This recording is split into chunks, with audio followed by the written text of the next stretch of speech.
Hi,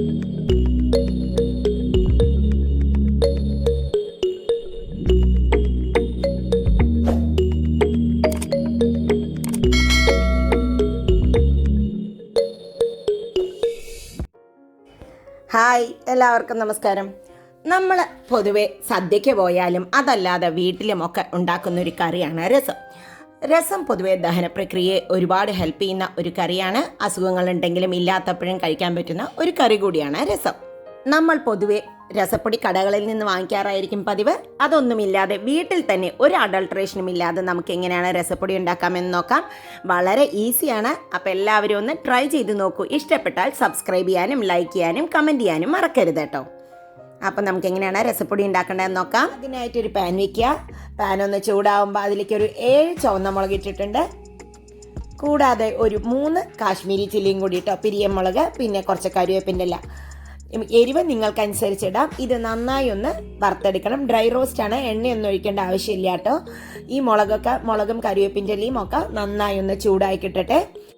അതൊന്ന് നന്നായി ചൂടായി വരുമ്പോൾ ഒരു 2 കപ്പ് കൊത്തമല്ലിയാണ് ഇട്ടിരിക്കുന്നത്, ഹോളായിട്ടുള്ള മല്ലി. ഇതിനെ ഒന്ന് നമുക്ക് ചൂടാക്കണം.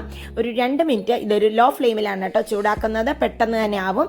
ഇനി അതിലേക്ക് 1 കപ്പ് കുരുമുളകും ഒരു 1/4 കപ്പ് ജീരകമാണ് ഇട്ടിരിക്കുന്നത് കേട്ടോ. ജീരകം ഒരുപാട് വേണ്ട, ഒരു കുത്തുന്ന ടേസ്റ്റ് വരും നമ്മുടെ ഇതിന്. ഇനി ഇതിനെ നന്നായി ഒന്ന് വറുത്തെടുക്കാം. ഡ്രൈ റോസ്റ്റ് ആണ്, ഒരുപാട് സമയമൊന്നും വേണ്ട. ലോ ഫ്ലെയിമിൽ വെച്ചിട്ട് മെല്ലെ ഇളക്കി വന്നതാണ് നല്ലത്. ഇതൊന്ന് നന്നായി വരുമ്പോൾ ഒരു ടീസ്പൂണോളം കായപ്പൊടിയാണ് ചേർത്തി കൊടുക്കുന്നത് കേട്ടോ. ഇനി ഇത് കായപ്പൊടി ഒന്ന് ജസ്റ്റ് ഇളക്കി വിട്ടാൽ മതി. കായമാണെങ്കിൽ നിങ്ങൾക്ക് അത് എണ്ണയിൽ വറുത്ത് അത് ഉപയോഗിക്കാം. അതൊന്ന് ചൂടാറാൻ വെക്കാം. ഇനി ഈ സമയം കൊണ്ട് നമുക്ക് ഇതിലേക്ക് 1 കപ്പ് തുവരപ്പരിപ്പാണ് വറുത്തെടുക്കുന്നത്. നന്നായിട്ട് ചുവക്കുന്നവരെ വറുത്തെടുക്കണം. ഇപ്പം ഇത് നന്നായി ചുവന്ന് വന്നിട്ടുണ്ട് കേട്ടോ, കളറൊക്കെ മാറിയിട്ട്. എപ്പോഴും ലോ ഫ്ലെയിമിൽ വെച്ച് വറുക്കുന്നതാണ് നല്ലത്, അപ്പോഴേ ഉള്ളാവുള്ളൂ.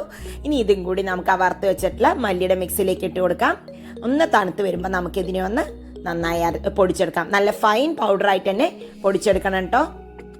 അപ്പം നന്നായിട്ട് പൊടിച്ചെടുത്ത് വന്നിട്ടുണ്ട്. ഒരു അഡൾട്രേഷനും കൂടാതെ വെറും 10 മിനിറ്റ് കൊണ്ട് നമുക്ക് തന്നെ വീട്ടിൽ നല്ലൊരു രസപ്പൊടി തയ്യാറാക്കാം. ഇതൊരു 2 ടീസ്പൂൺ ഉപയോഗിച്ച് കഴിഞ്ഞാൽ തന്നെ നമുക്കൊരു 2 മുതൽ 3 ടീസ്പൂൺ ഉപയോഗിച്ചാൽ നല്ലൊരു രസവും ഉണ്ടാക്കാം. പരിപ്പൊന്നുമില്ലാതെ തന്നെ ഒരു സൂപ്പർ രസം ഈ രസപ്പൊടി ഉപയോഗിച്ച് ഉണ്ടാക്കി നോക്കൂ. അഭിപ്രായങ്ങൾ അറിയിക്കുമല്ലോ. വീണ്ടും അടുത്ത വീഡിയോയിൽ കാണാം. ബൈ.